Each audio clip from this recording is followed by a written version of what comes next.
Good evening, everyone, and a warm welcome to this webinar hosted by the European DBT Association. My name is Angelica Andersson Drucker, and I'm honored to serve as the President-elect of the EDBTA and the President of the Norwegian DBT Association. Today, I also have the pleasure of being your moderator for the next 90 minutes. We are delighted to be joined by Dr. Joaquim Soler, a clinical psychologist, associate professor at the Autonomous University of Barcelona, and a leading figure in DBT and mindfulness-based interventions. Based at the Hospital of Sant Pau in Barcelona, Dr. Soler brings clinical experience and an impressive academic track record with over 140 scientific publications to date. He's also the chair of the EDBTA's scientific committee. His webinar today is titled Compassion in DBT, and over the next hour, he will explore the implicit and explicit roles of compassion in DBT with a focus on how self-compassion can be further cultivated to enhance therapeutic outcomes, especially for individuals struggling with self-invalidation and chronic emotional pain. And I think most people who have met Joaquim would agree with me that he practices what he preaches. He not just talks about compassion, his warmth and kind personality is compassion. So following the 60-minute presentation, we will open up for 30 minutes questions and answers, and where you're warmly invited to submit your questions in the YouTube chat. And please refresh and then your question will come in. If you have problems, just refresh. So please sit back, stay curious, and join me in welcoming Dr. Joaquim Soler. Hello, and thank you very much, Angelica, for this kind presentation. It's a pleasure for me to be invited to join these webinars, and that have several webinars, and all of them a good quality, very good quality. So this one adds another theme, which is compassion. So I will talk for, as I said, for an hour or something about compassion and DBT. And first, let me start. I have to declare that I have no conflicts of interest in this presentation. And my intention is to cover several topics during this presentation, and then open space for discussion at the end. The first one is why compassion, and then I will talk a little about several studies that me and my team have been done in this area. Then I will talk about compassion in DBT, and finally some practicalities about teaching compassion in BPD. Related to what could be in the way of learning compassion in this population. But before go to the why, I want to clarify the what. So the base of compassion is love, and love in Buddhist context is metta, and could be translated in Western terms as loving kindness. It's the first of the four immeasurables or Brahma Viharas, and could be also translated with other words like benevolence, goodwill, love, friendship. But what is loving kindness? It's simply the desire for the other to be well and happy without seeking one's own benefit. And what is compassion? Well, in the case of compassion, the difference is not the emotion, is not the feeling. The difference is in the context where you apply it. As Christopher Germer said, compassion is like a subpart of loving kindness. When it's pain, is compassion. When it's no pain, is loving kindness. And the main theme in compassion is the desire to alleviate suffering in the people that are under pain. I want to show you a video because it's important to be clear that compassion and loving kindness is not a Buddhist thing or is not only a Buddhist thing. So let me show you this video. You can access it in YouTube. And in this video, we can see how big elephants, several of them, try to help and a small one get out of the river. And because the small one could not do it by itself,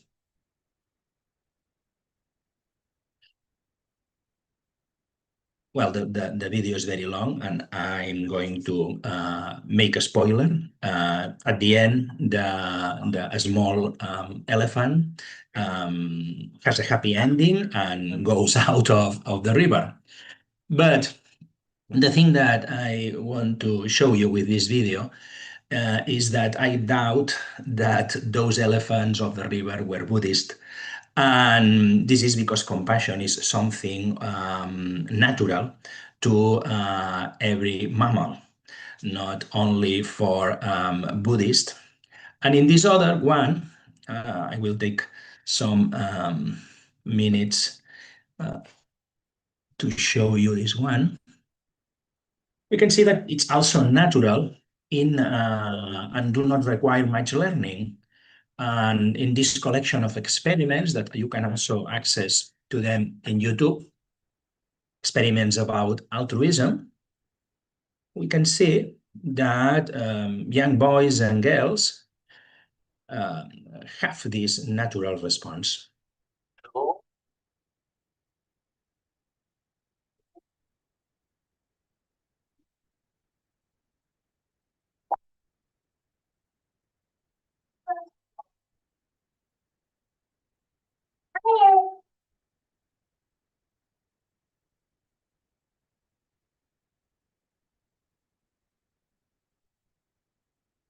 Well, there are several more. It's very funny. I recommend you to check it if you didn't see it before. But in my experience, start talking about love and compassion in this sense, using science and evolution perspective, is for most of the patients the best way to introduce the theme. Because in compassion, like in acceptance, both has the same problem. Confusion about what is about the significant, and a lot of misleading interpretations block the progress or the capacity of someone to access to acceptance or to access to compassion. So it's really important, this kind of beginnings. And well, the main idea here is that these terms, so strange, loving kindness, and compassion, are not so strange, and the issue is about love. Love in case of suffering and love in case of no suffering. And the motivation of love is one, take care. No, this is the main idea. And what is self-compassion? Well, it's the same of compassion, is related to pain, but apply to oneself when things go wrong, when we fail, and there is nobody that could treat us with kindness and support and give us help.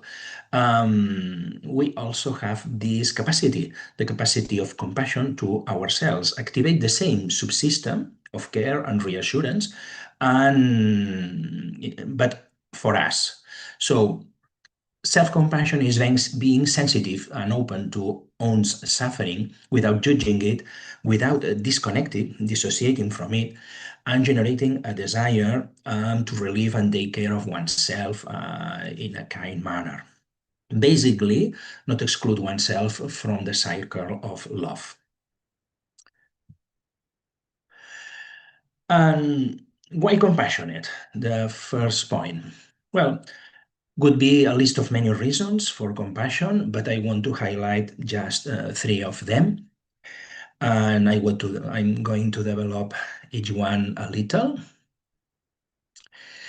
The first one is because by itself is a way to regulate negative emotions. And in DBT, regulate emotions is something that we are really interested in. Because compassion is a fundamental strategy that influence how people experience, process, and respond to negative situations and emotions.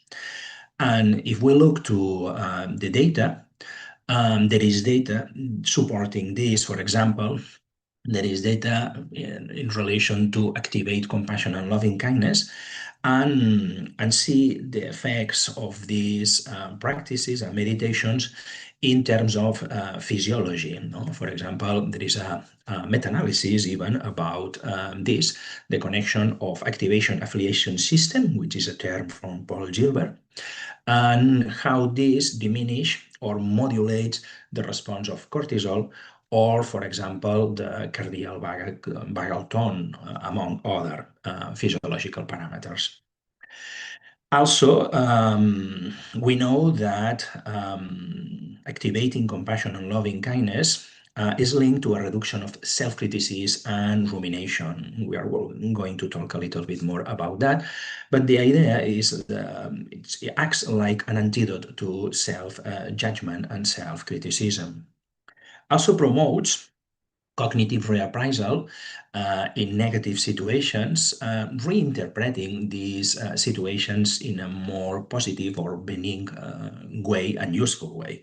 It's not useful if it's positive, but then could not change nothing. So it has to be useful, a part of the worm.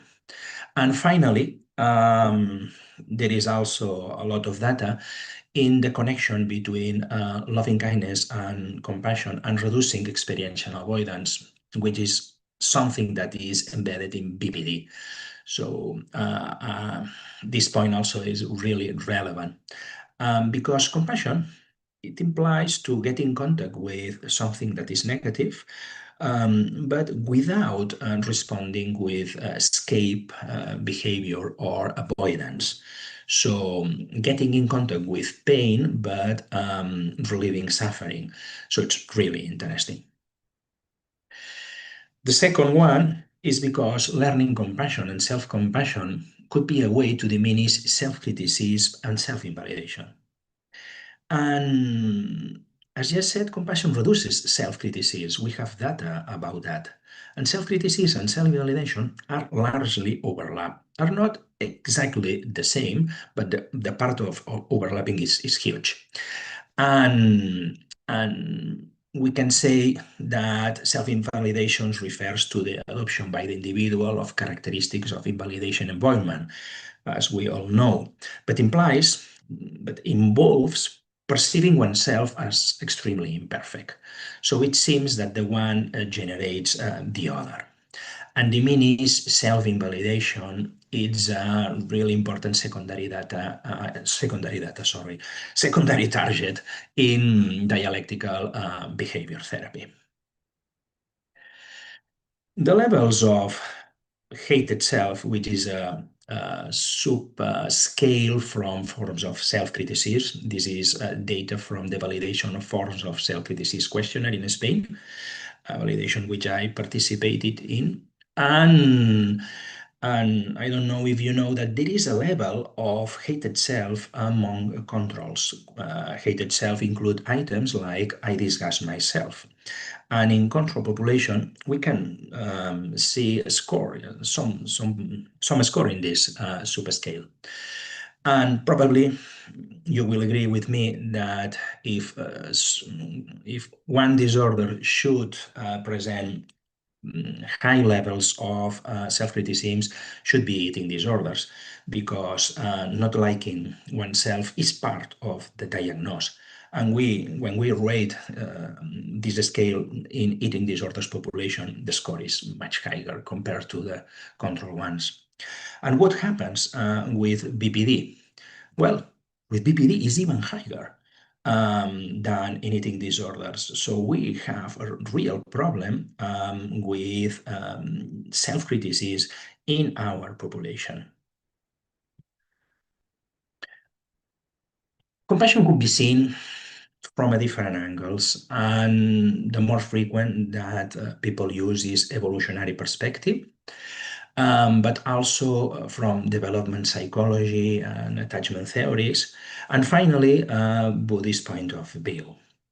And these models mix things, and there are not exclusively models like completely evolutionary or completely Buddhism. All mixed together, themes, and the overlapping also is very high. But those models produces different interventions, different sets of interventions. Someone more kind to evolution, some kind more kind to Buddhism, but most of the models coincide in one point, and this point is on placing a central role on early experience as a source or causing and blocking access to compassion.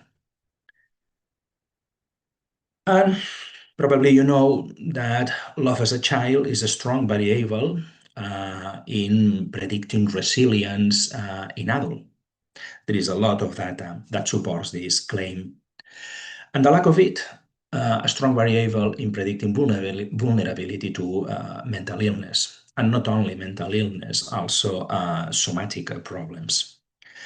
But the key point for me, important when we teach compassion, and for most of this intervention, is, however, the key is not the love as a child itself, but rather the love as a child teach you to love yourself.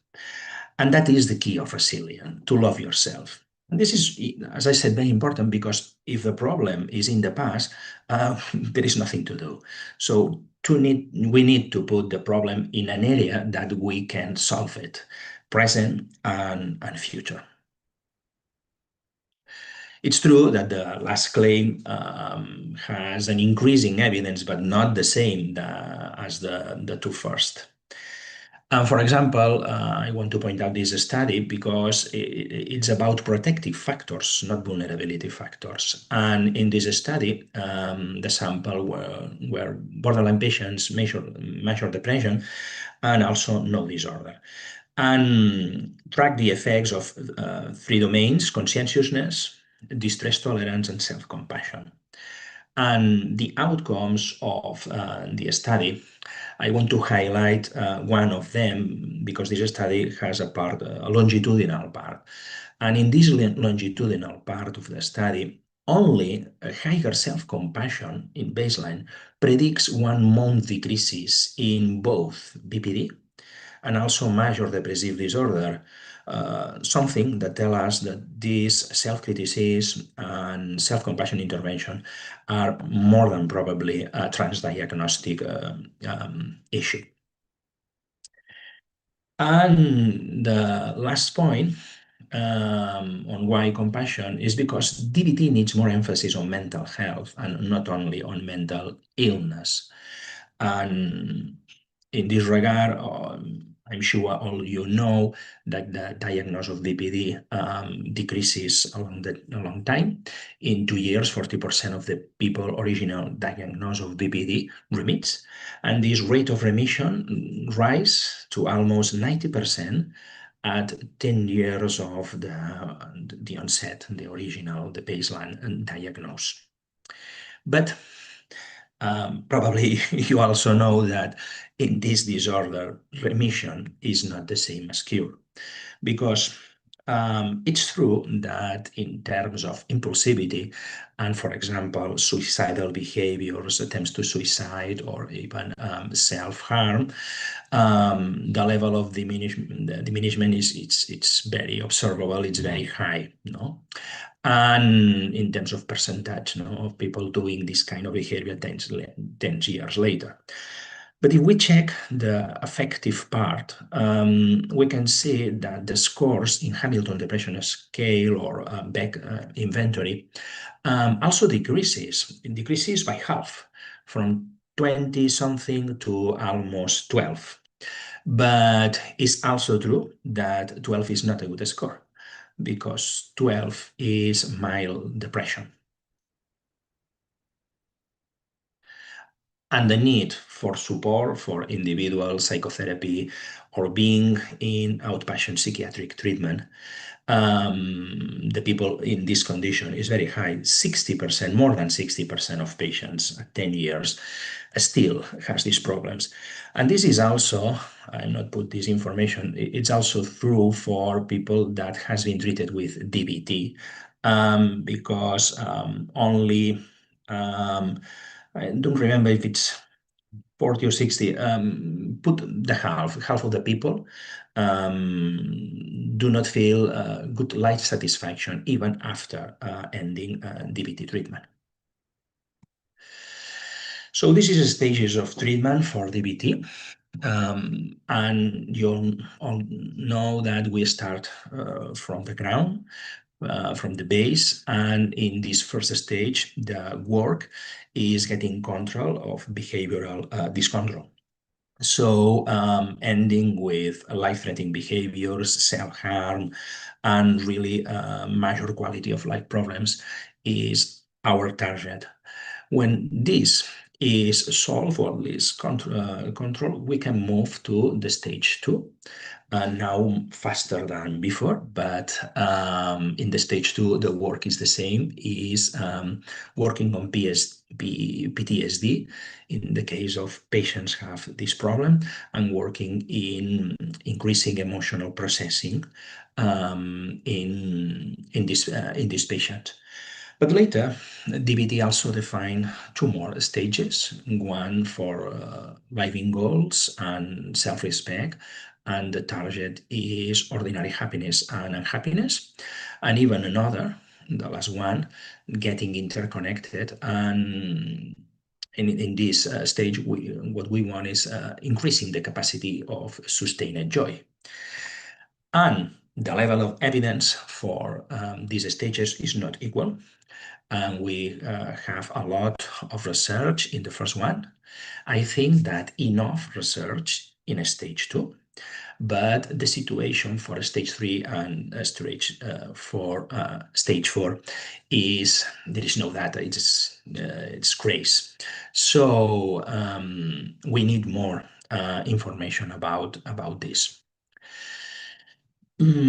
As Corey Keyes pointed out some years ago, historically, we consider mental illness and mental health as part of the same continuum. But the truth is that psychometrically constitute separate but correlated unipolar dimensions. Are correlated but are not the same.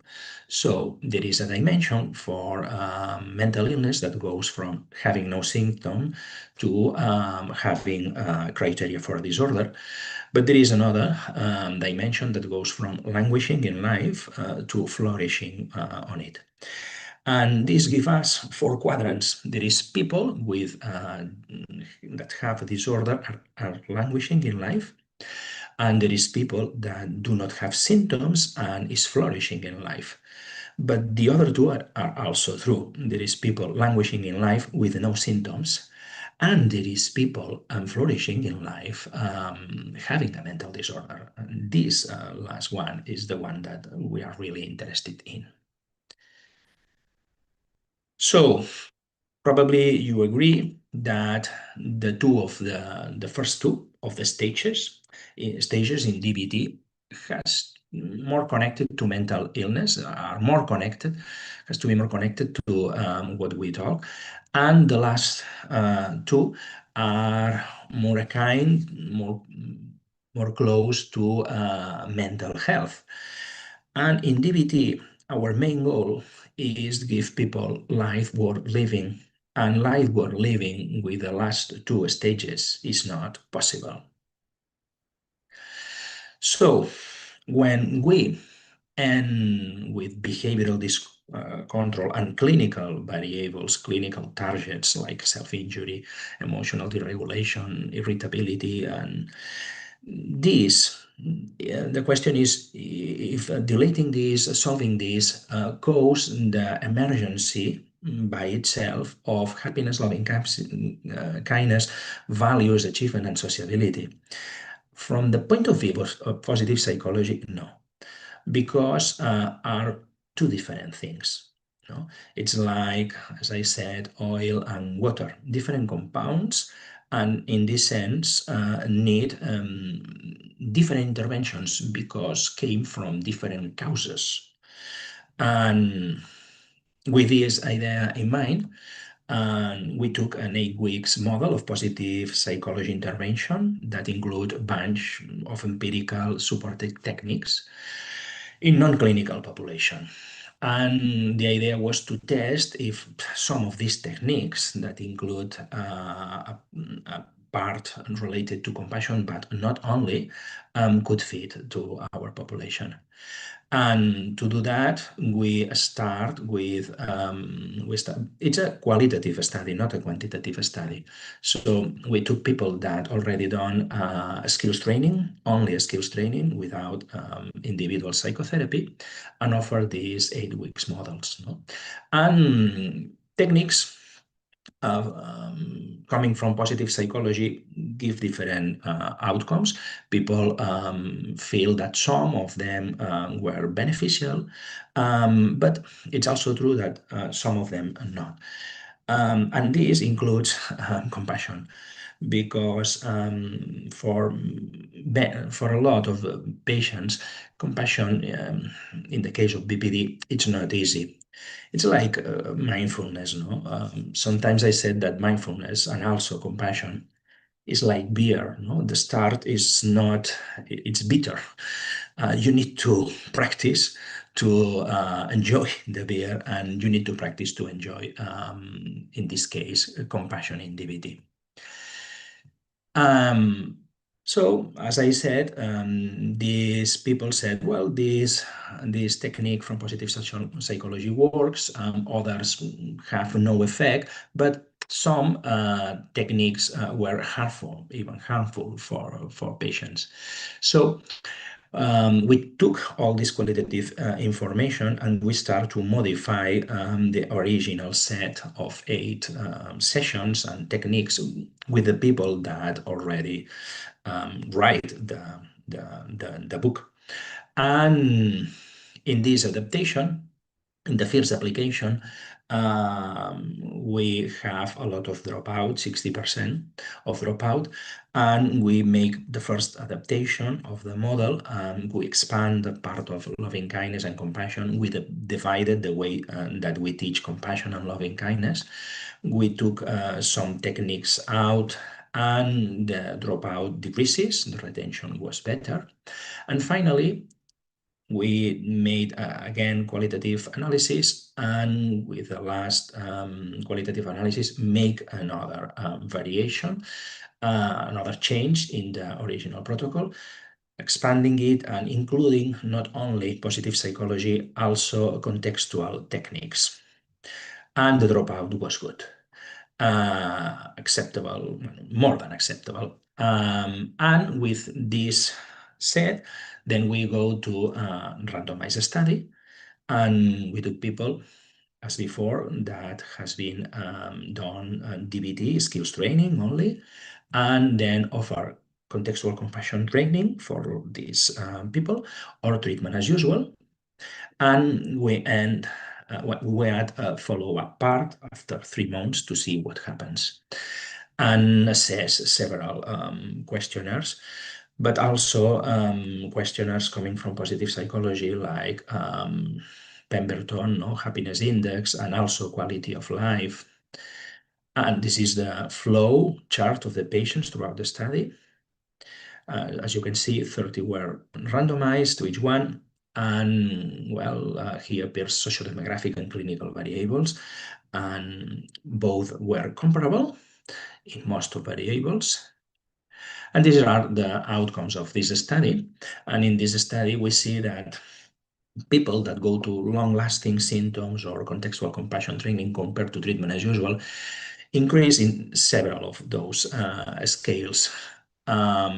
The Pemberton index, the quality of life in relation to physical health, and the RDQ, which is a questionnaire for depression.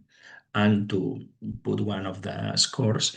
This is the score for happiness index. And as you can see, people after the treatment, in the middle, increases. But what is more interesting for me is that even when we end the treatment, the 12 weeks, and with no group, still continue to increase in the follow-up, the level of happiness. And I'm now moving to compassion in DBT. But before to enter in this part in DBT, for me, it's interesting to notice that self-compassion has appeared as a key factor predicting therapeutic change in models like MBSR and MBCT. And this is very interesting because in these models, there is no part, there is no meditation, or there is no relational practice that I'm improving compassion. But even that, scores in compassion increase and are the relevant variables in relation to benefits introduced by the MBSR and MBST. And I think that in DBT also happens, but we do not have until now data for that, as far as I know. So in DBT, I think that like in MBSR or MBCT, we have an implicit compassion training. So, and what is implicit compassion? Well, is when the effects of compassion or the compassion levels are increased, but not for the practices, for the interaction with the therapies. So it's a co-regulation effect that occurs when the presence and the actions of one person help to modulate the emotions of the other, creating an interactive loop. And where is this implicit compassion in DBT?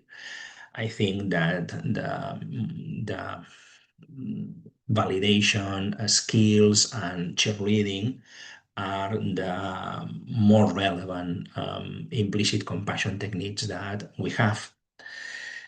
In this regard, I took this study from Alan and his team, in which they divided a sample. I think that were students, not borderline patients, but were people doing tests and failing in those tests.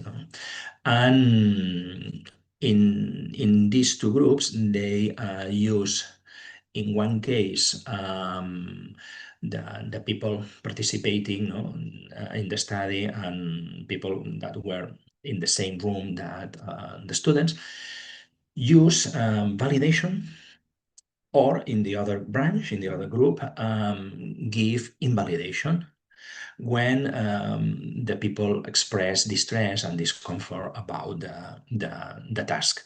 And it's very interesting to notice that the people that go to validation regulates much more better than the people that goes to invalidation, in both in assessing questionnaires, self-reported questionnaires, but also in physiological levels, heart rate and skin conductance in the study. So implicit compassion is powerful and left, I think, a remarkable mark on people in DBT and also in MBSR and MBCT. But I want to emphasize also this study. It's I think it's the only study in non-clinical population, as far as I know, also that compares in this study compares levels of compassion between two interventions. In one of the interventions, compassion is implicit, MBSR, and the other, compassion is explicit, compassion cultivation training, and assess what happens to these people when we're assigned to those conditions. And the outcomes found that both implicit and explicit formats were effective and associated with improving in overall psychological well-being and increased levels of mindfulness and compassion. However, the explicit teaching has a greater impact on developing compassion. So, if we make more effort or we make more emphasis in teaching directly compassion in DBT, probably the scores on this key aspect would be better. The truth is that we also have some parts that could be seen from the lens of explicit compassion.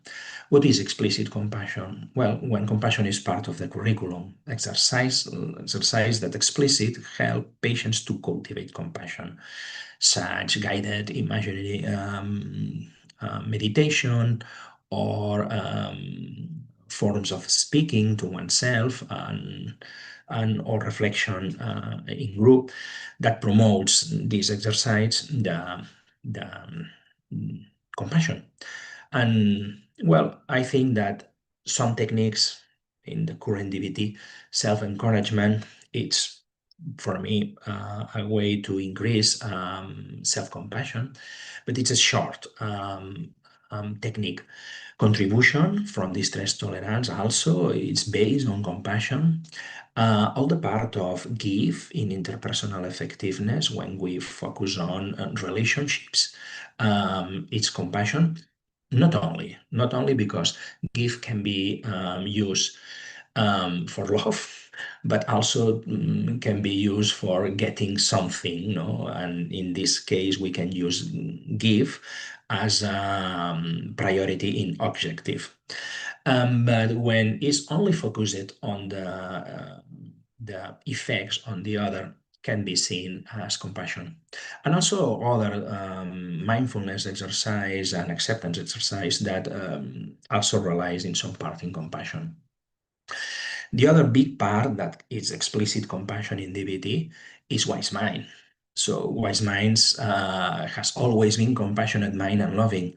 The result, no, as Marcia said, of accessing wise minds is a greater capacity to love others and to love oneself. So when we access wise mind, when we practice wise mind, we are activating compassion. Even Dalai Lama said, compassion is the expression of wisdom in action. Where is wisdom, there must be compassion. I think that is very similar to what Marcia said about the relation in between wise mind and compassion. I think that most of the techniques that we have in promoting wise mind came from the contemplative approach, you know, that relies more on clarity, serenity, and diffusion. Not all, but most of the meditation for wise mind. And this part is a way to diminish, you know, the activity of emotional mind and accessing to finally to wise mind. But there is another way. And this way it goes from interpersonal sensitivity, and this way is a way that includes loving kindness and compassion, no? And I think that in the model of Martin also equanimity and empathetic joy, no? So the four immeasurables. So accessing to wise mind through emotion, particular emotions and feelings.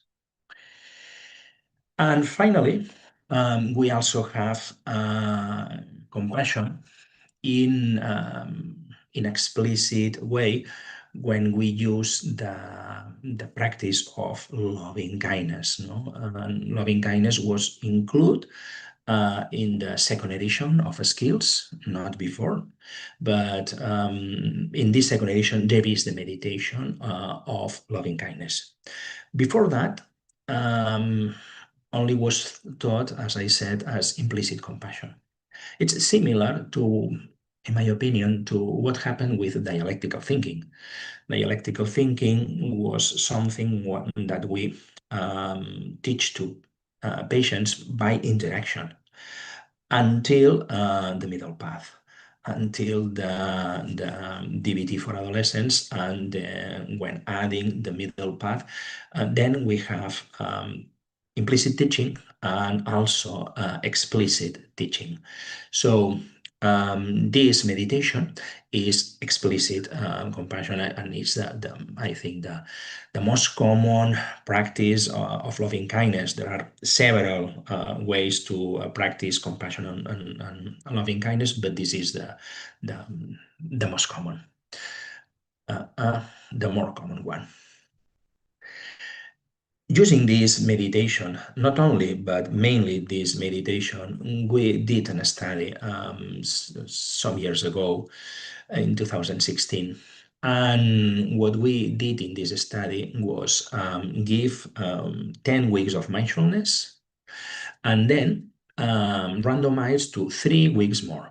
3 weeks more using compassion, loving kindness, and doing this meditation and some other exercise like contribution, as I said, and also encouragement. But as a formal practice, loving kindness. Or continuing practicing 3 weeks more of mindfulness skills and mindfulness meditations. And what we get in that study, it's an empower with a small power study, only 16 per branch were randomized, but only the sample is very small. One branch go to self-compassion these 3 weeks, and the other continue with mindfulness. And as you can see in the comparison pre-post, the effects were higher in relevant variables like inadequate self-hate, and even in mindfulness were better in the pre-post comparison, and self-kindness. When we compare at multi-level, these scores do not remain, and the only thing that remains is the change in acceptance. People that add these three, this theme, because the intervention is in terms of duration the same, increases more acceptance. And acceptance in that questionnaire is an acceptance very related to experiential avoidance, so reduces experiential avoidance. And finally, I'm going to talk about what goes in against teaching compassion. And in DBT, we have meets for interpersonal relationships and also meets for emotions. And in both cases, meets are misleading information and beliefs that blocks the capacity for compassion in people. And this is also happens with compassion. And this is really an important issue because, as I said at the beginning, if you solve the part of misleading information, you almost solve 50% of the problem of not accessing to compassion. The other part is practice, but 50% is not knowing what really is. So things like no one really cares me, I don't deserve love, and um, are very common, and I think that in people with DPD even more than in control individuals, because in this case are myths or beliefs that came from control condition, not BPD. I think that the most relevant one of misleading information is confusing compassion with self-pity. I don't know if in other language in the world, in Europe and in the world, happens the same. But in Spain, self-pity is almost the same of compassion. And when you start talking about compassion, people are thinking in pity. And pity is not compassion. It differs because pity increases negative emotion, and also has a component of verticality in relations. In pity, when you feel pity for someone, you are in the top, and people that is suffering is down. I don't know if you know of this tradition. I think maybe I'm not correct, but I think that in Christmas, um, all English family with a lot of money in Christmas took someone from the street, someone that was poor and live in the street, and left him to eat with him during the dinner or the lunch in Christmas. But after that, the poor goes to the to the street again. So this is not compassion. And this confusion is very common. So here is the flow of compassion. And as I said, pity is a negative emotion, but compassion not. It has to be with negativity, but it's not a negative emotion. And indeed, all start with empathy, but empathy is not compassion. Sometimes people talk about compassion fatigue, but compassion fatigue do not exist. What exists is empathy fatigue. And why? Because, as I said, sure, all starts with empathy, and this empathy starts the feeling of loving kindness, the desire that other feel well, and includes distress tolerance. When we see the suffering, we are not overreacting to them. We are not looking to other part, and not judging, and the motivation to help. And this loving kindness move to a compassionate action, an action that tries to solve that problem. And when we do this action, access to the joy of relieving suffering. It's maybe seems strange or weird, but it's very natural. So imagine a newborn express discomfort, and the parents feel it, this discomfort, as their own. This is empathy, and then move to the motivation to help him to relieve this suffering. So do something for the newborn that releases this suffering. And when the release comes, the baby feels safe and loved. This is one way. And the parents feel the joy of love, the joy of relieving suffering. So it's something really natural. But it's need to point out that empathy is one part, and empathy is related to feeling bad and to suffering, and has their own neurological pathways. So when we are in empathy with someone, we are feeling the suffer. So we have to move from this empathy to loving kindness. And loving kindness has another pathway, neurological pathway, and related with positive emotions, not with negative emotions. So it's very important to know that compassion is a response to suffering, not suffering itself. It's a motivation to help, not the state of distress. If someone is practicing compassion and feels each time worse, they are not practicing compassion. Something probably in this level is wrong in the conception or the idea that he has about the practice. Also, what gets in the way in compassion is another thing. It's the topography of love. And what is topography of love? Well, every emotion has its parts. We all know, and we know that invalidation goes blurry image of the topography of emotion, and with this blurry image, we cannot regulate an emotion.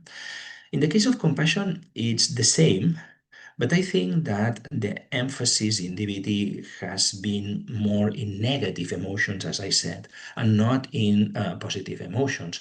So if you check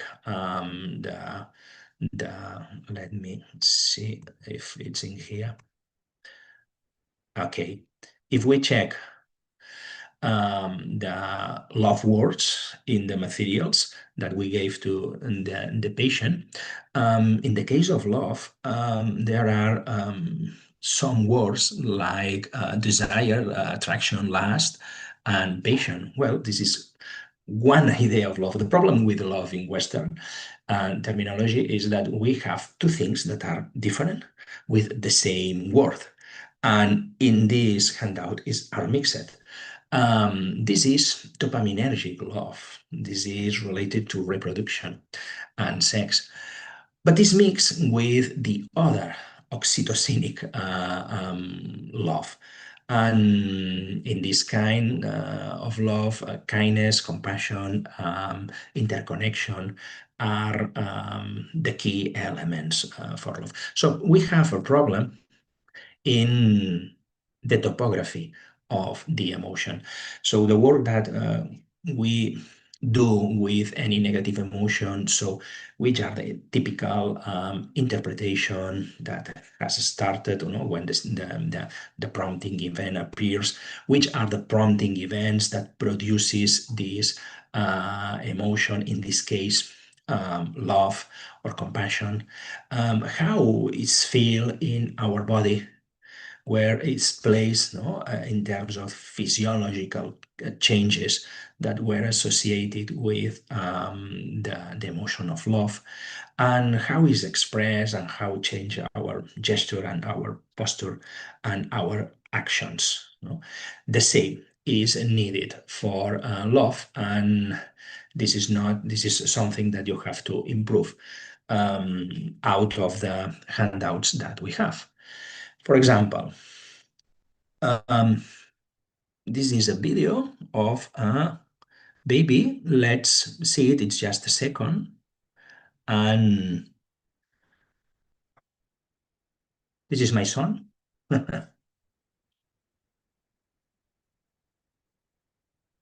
When he was younger.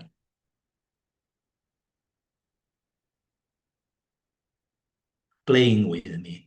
And I want you to go back to here and try to see what this, for me, for sure, more than you, because it's my son, but what this video, or this, when you see your nephew, your boy, or even your dog or cat expressing happiness or interacting with you with love, how this is feel in your body, not only on him, also in you. This is the topography of love, and increase the number of words, the precision, the capacity of discrimination is needed, because it's needed to, as I said, to regulate any emotion. But in this case, to regulate, to increase it, not to regulate, to diminish it.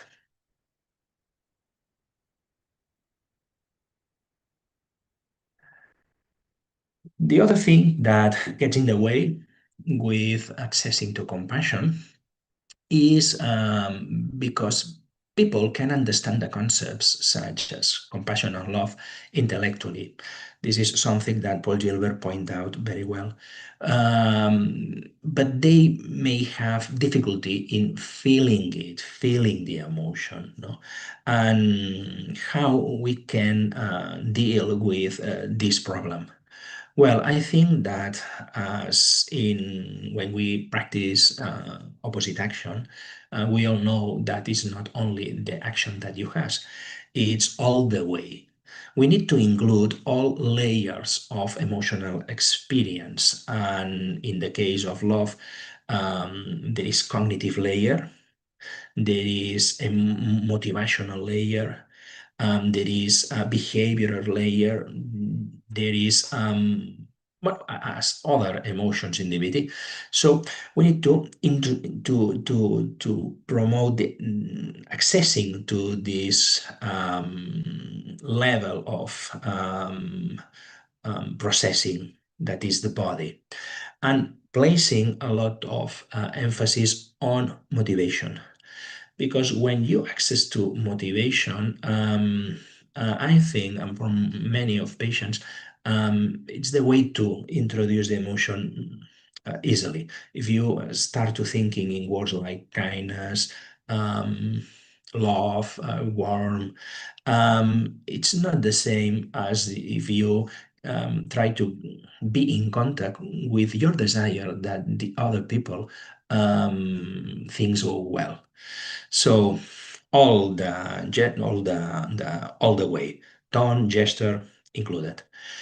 The other thing is like in other imagination exercises and also in meditation, when we use an image, has to be in first person, not in third person, and including in this imaginary repertoire all the senses, not only visual.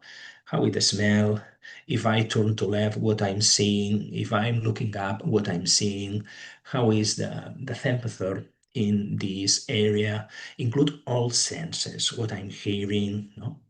And finally, in present, feeling now.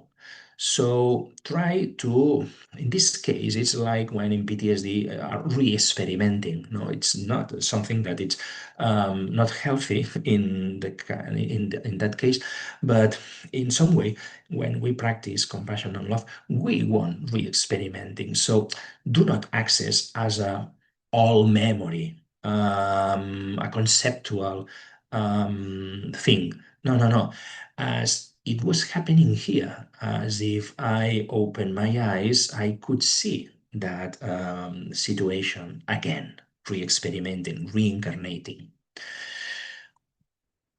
And also, I want to alert about something that happens common in very common. It's a very common reaction in our patients, which is the backdraft. No? The backdraft is when accessing to compassion increases pain. No?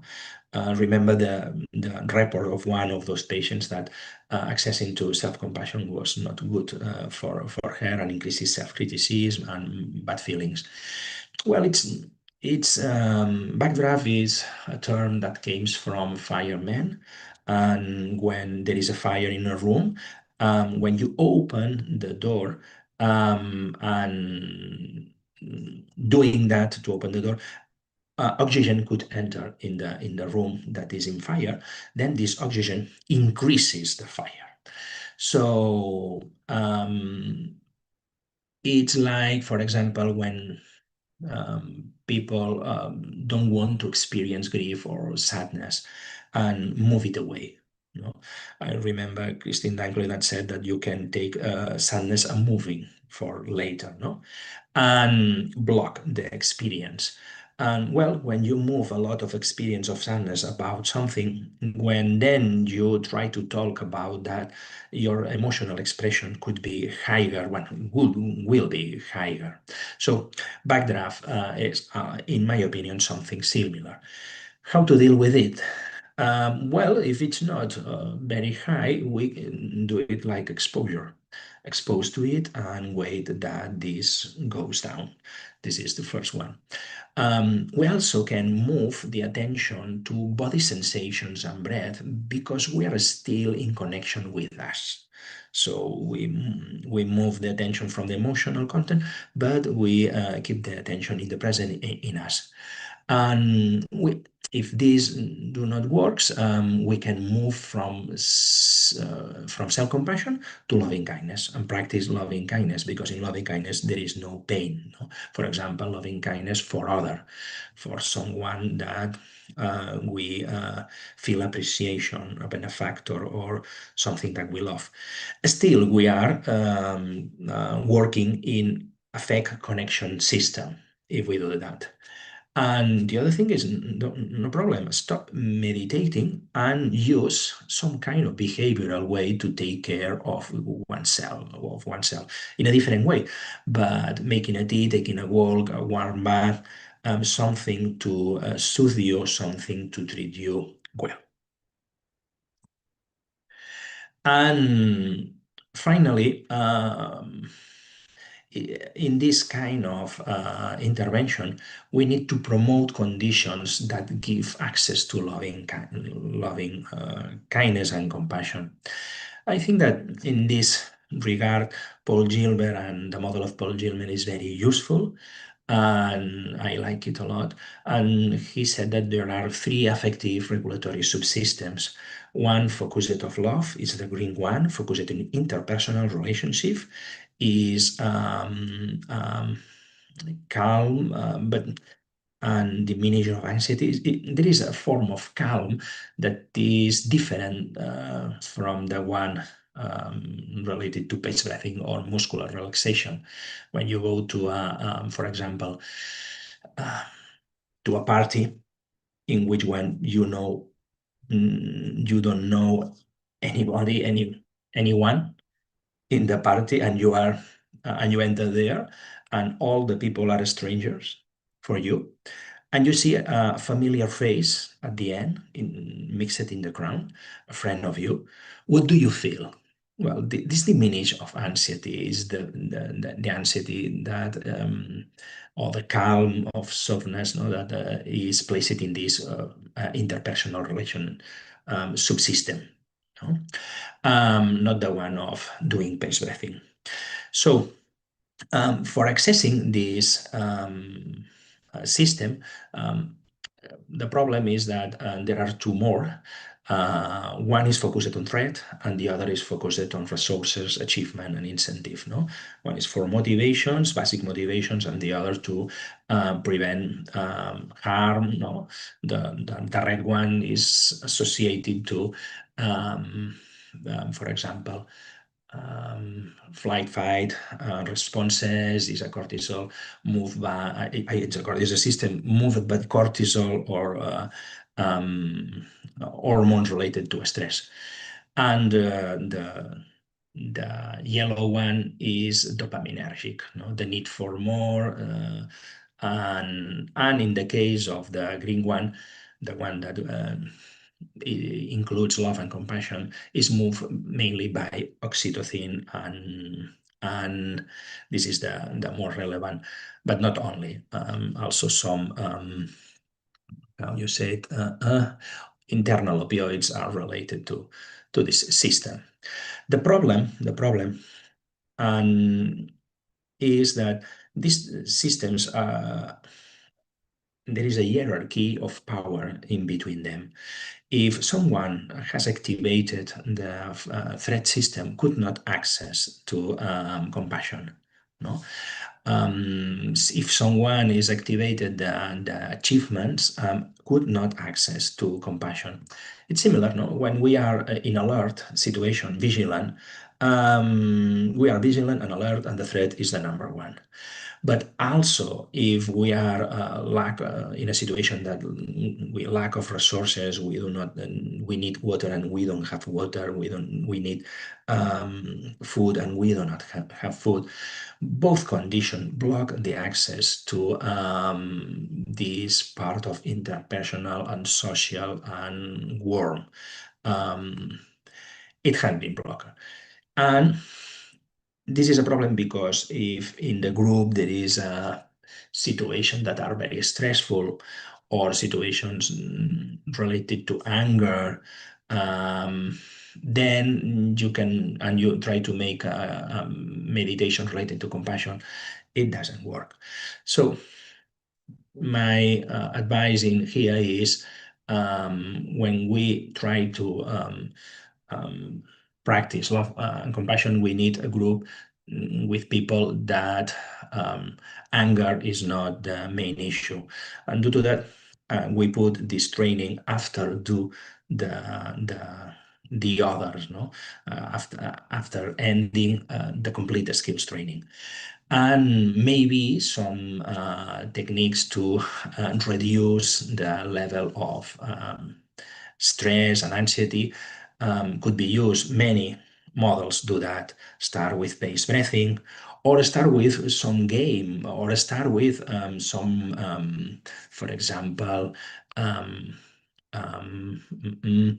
mindfulness exercise, and in particular, um, um, the exercise that we can do together, no, in a more funny way, are the best, no, and then move to try to access to love and compassion. And nothing else. I don't know if I'm, yes, um, cover all the themes in the time that I was thinking, about an hour. And thanks all of you for your attention, and also to the people from the Unity in which I work, that has been involved in many of these studies and research. And if you have some question or suggestion or whatever, I'm happy to be open to these questions. Thank you so much, Joachim, for this rich and very thought-provoking presentation. Thank It's you, been Angelica. it's been really inspiring, and your reflections on compassions in DBT and how we can make it more explicit and accessible for clients. And I'm sure it's made like many of us filled with like new ideas and questions. So please put the questions in the chat. And I think also a lot of us are goes out here with like a renewed motivation for clinical work. So I'm gonna see now, there's not yet any questions in the chat. Let me do X one more time. But until we get more questions there, I'm gonna steal the time and ask you the questions I have. Because there's a couple of things I would really like to talk to you about. And one of the things is that you like you stated, like love as a child is a strong variable in resilience as an adult. And then when you connect that to working with children or adolescents in DBT, I mean, you have the walk the middle path and you have self-validation as like a part of it. But do you have any like when you work with kids and adolescents, would you handle it differently?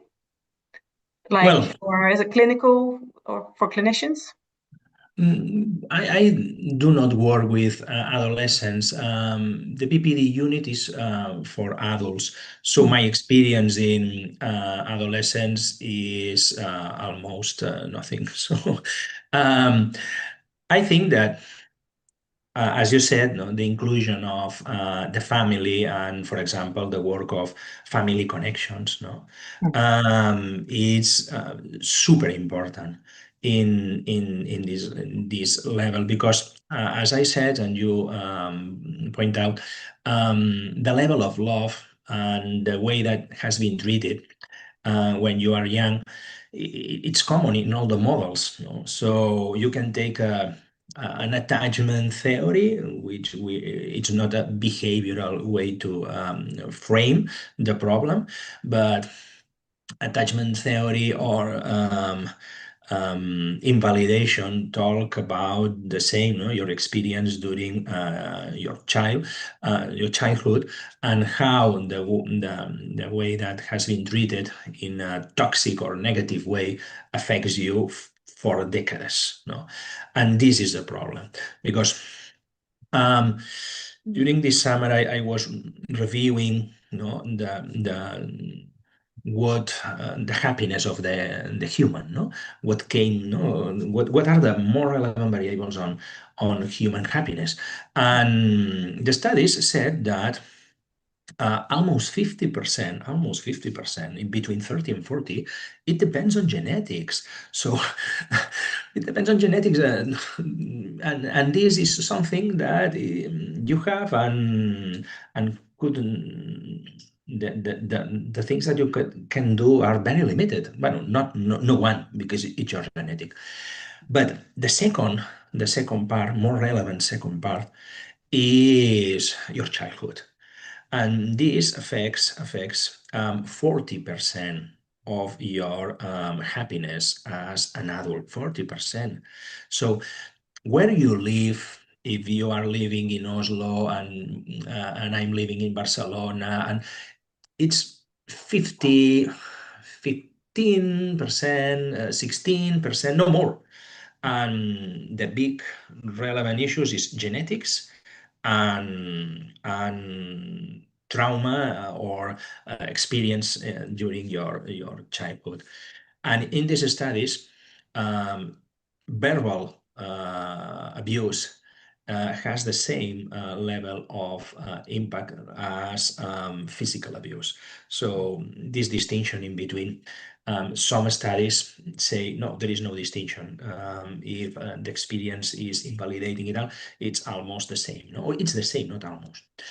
So when we work with adolescents and young individuals, of course, we have to try to do something on that, because we can correct the problem before the problem starts.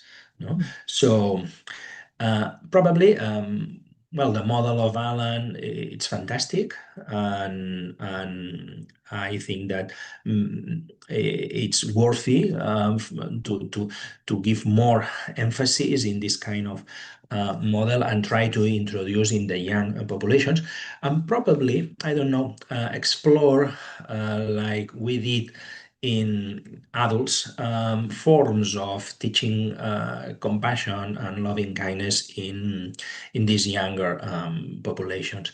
But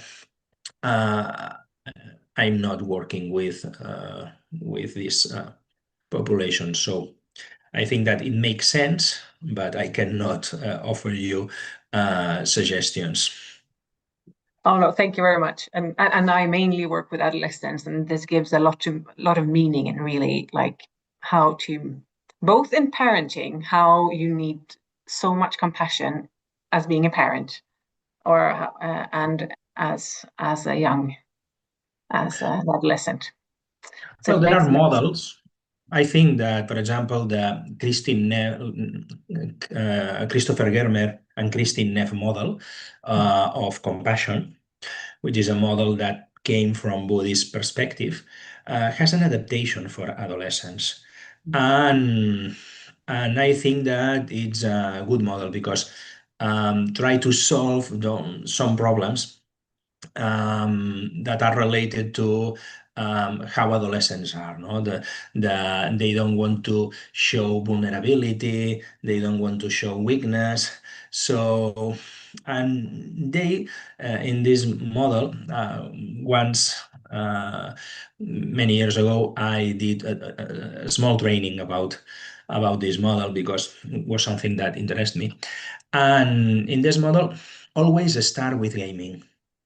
So always start with maybe to put the people in, as I said, no, a few minutes ago, in social relationship system, Mm. and deactivate motivational subsystem and the threat subsystem. Probably the most relevant is the threat subsystem.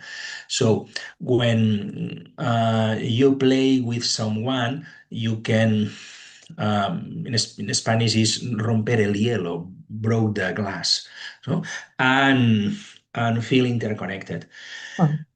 and could be something that will be helpful, or participation exercises. Participation exercises in DBT also could do that. because participation in group is in group, and do some, for example, yoga or Tai Chi movements all together at the same time. So this also connects the levels of interconnection, increase interconnection and give better access. I think that in this population, this is very helpful, could be very helpful. Yeah, it sounds like it. We have a couple of questions now. One is from Lali. So compassion can help to recover an MDD or PTSD or major mental illness problems, but maybe in acute presentations or with a lot of active symptoms, we have to start with other interventions before. Or with a lot of active symptoms, we have to start with other interventions before. Yeah. For sure. Compassion are not going to do the work of exposure. So compassion is something that increases, I think, in a beneficial way, many interventions that we can do. But if you have, I don't know, if you are social phobic, you need a training on how to interact with people, and compassion also could help. It's similar with mindfulness. Mindfulness is something that improves a lot of things, but not target specific characteristics associated with a very particular disorder. So, but I don't know because I didn't do research or a search about the issue.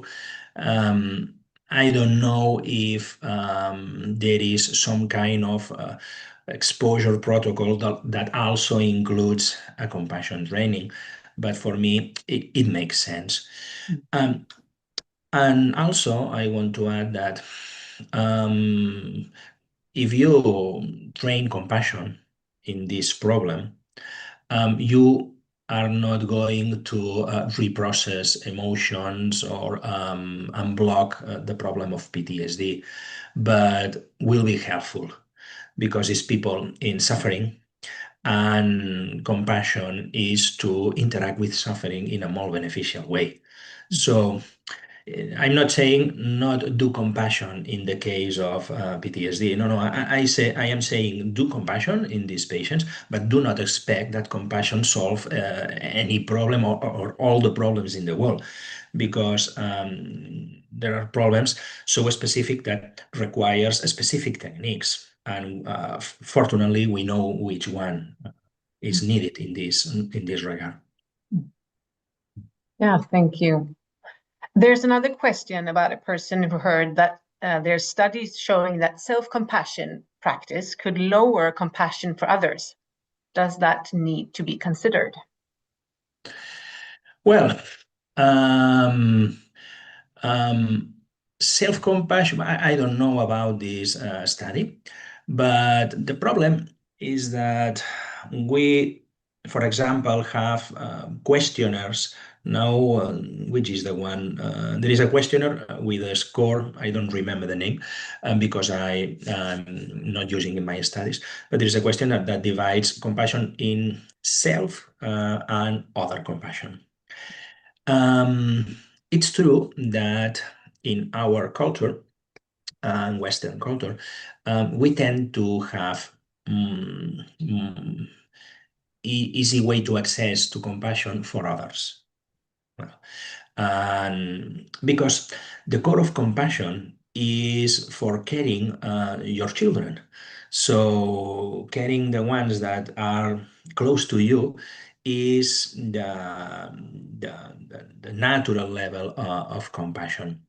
And in our society, society, compassion for yourself is something not good.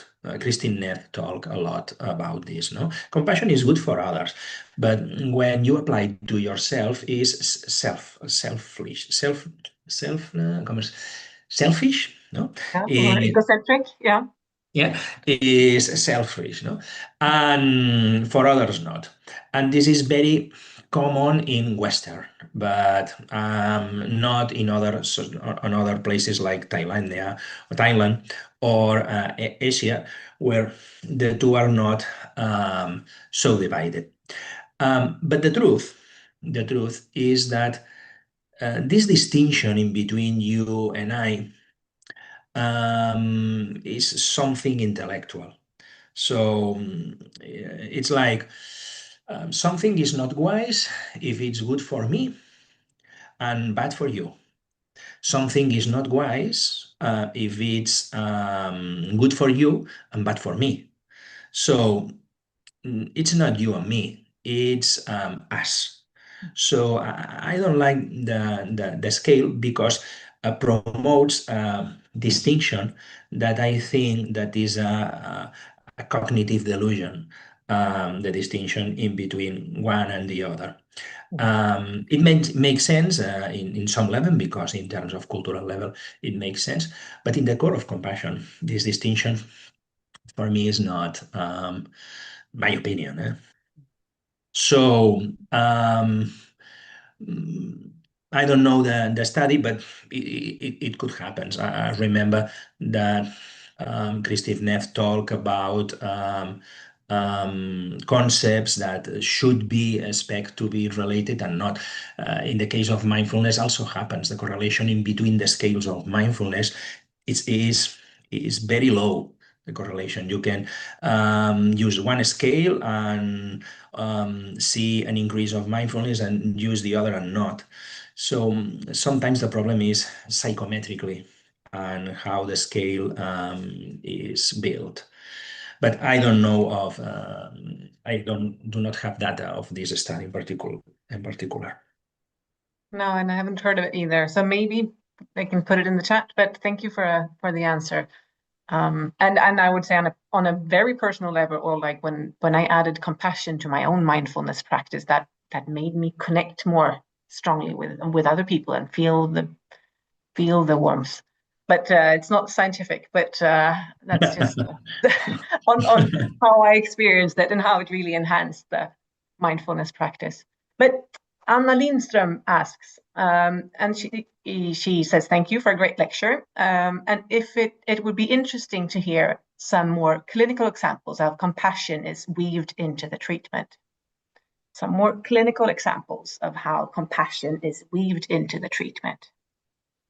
Okay, well, what we've done in the contextual compassion training, and that came from the learning of the previous study with qualitative data, is divide compassion and the intervention in different layers. So, as I said before, um, we can divide a level for cognitive compassion, the way that you talk to yourself and the others in a way that is a descriptive way, kindness way, no? And we can do things like encouragement or include to encouragement the polarities of Christine Neff and Christopher Germer. In the case of this model, Christine Neff said that compassion goes with being in contact with the pain but not identifying with him. In a level of human community or common humanity. It's a shared humanity in which the sufferer makes all at the same level. So in how can I explain it? Common humanity is realizing that imperfection is, as Christine Neff said, is part of the equation. Everyone is imperfect, so the suffering is something that make us the same. So maybe for someone comes from this side, maybe from the other comes from the other, but we share the same nature. And the idea, this verticality that we can see in, for example, when we think in India and the castas, I don't know the caste, no, the level caste, the people up, the level up. This is something that is made by our mind. So we take something that is real, that is dignity, and that we are all in a horizontal level, and move it in a upright position. So when you um, feel pain and suffers, look that in this case you always feel separated and alone. Mm. So there is no club for your suffering. You are a part of. No? So promoting a dialogue that recognize that there is a lot of suffering that is shared with others. Sometimes one of the benefits of skills training is not the skills. It comes from people seeing that their problems are the same that the rest of the group. And in this sense, they stop feeling isolated and something weird, no, something very strange. And this is this shared common humanity, this common essence. And we can access to, for example, train diffusion. So knowing that something is painful, but not identifying with it. So this do not defines me. I have an emotion in the same way that I have shoes, but I'm not the shoes. So this is the first option. Recognize the pain, not identifying the pain. The second one in this model of Christine Neff is I'm not alone in suffering. There are other people that suffers. It's, for example, imagine that you go an exam to a test in the college, and you are the only one that fails in the test. It's the same if 70% of the class also fails. You feel the same way? No. So this is the second one. So I'm suffering, but other people are suffering also with me. Unfortunately for me and for the rest. And the final is loving kindness. And what is this? Loving kindness is similar to willingness in DBT. Is okay, is suffering, I accept it. And from this acceptance, how can I treat me better? Okay, this I fail, and from this fail, how can I make things going well? Or if I cannot make things going well, how can I treat myself in a kind, warm, and better way? And always is available. So you can train compassion at cognitive level, like an expansion of encouragement, introducing these layers from Christine Neff. But also you can do um, contribution, another technique from DBT, and expanding to make random acts of kindness. And this is also working in this interpersonal love level. So in our treatment or in long lasting, we started with one question. And this question is, if you had someone that is visiting you at home, for example, it's not need that these people has to be a relative. Maybe is the daughter of a neighborhood, of a neighbor that needs to be at your home, or maybe even the dog of the neighbor that he has to move to another place and you have to take care of him for 15 days. What are you going to do for him or for her? Do you allow that this girl or this boy stay wake up 2 o'clock in the morning or 3 o'clock in the morning? Do you allow this behavior? Are you preparing something for her for dinner, for lunch, for breakfast? Do you were thinking if it's milk in the fridge in the morning? Do you prepare the bed? Or if it's a dog, you take out the sheets from the dog and go with the dog to take a walk because it's needed. All these things are done when someone is with us at home. But how can you expect to love yourself if this level do not applies to you? So we need to divide compassion and love, and the please care, the please skill in Mm. DBT is the expression of love, not only a source of emotional regulation, is also the more basic level of love in terms of physiology. So we need to divide intervention going from this lower level to meditating in loving kindness and realize that if you are meditating in loving kindness, but you treat yourself worse that you treat a dog of a neighbor that has been left with you for 15 days, it's not possible to expect a change in you in this regard. Hmm?